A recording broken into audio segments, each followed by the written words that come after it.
بسم الله الرحمن الرحيم، والصلاة والسلام على سيدنا محمد عليه أفضل الصلاة والسلام. جايلكم النهاردة حلوين بالبنطلون الواسع.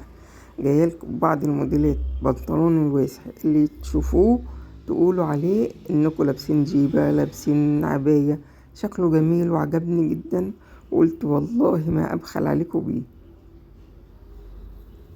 بصوا الجمال.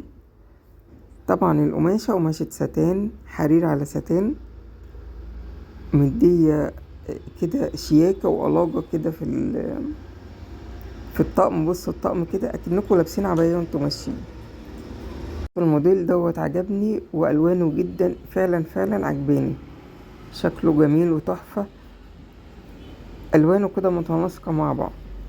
بصوا الموديل ده برضو شكله برضو جميل وتفصيلته حلوة جدا، خصوصا البنات اللي هي رفيعة. لو عملت الطقم كده بيبقى جميل، ده اللي احلى واحلى فيهم.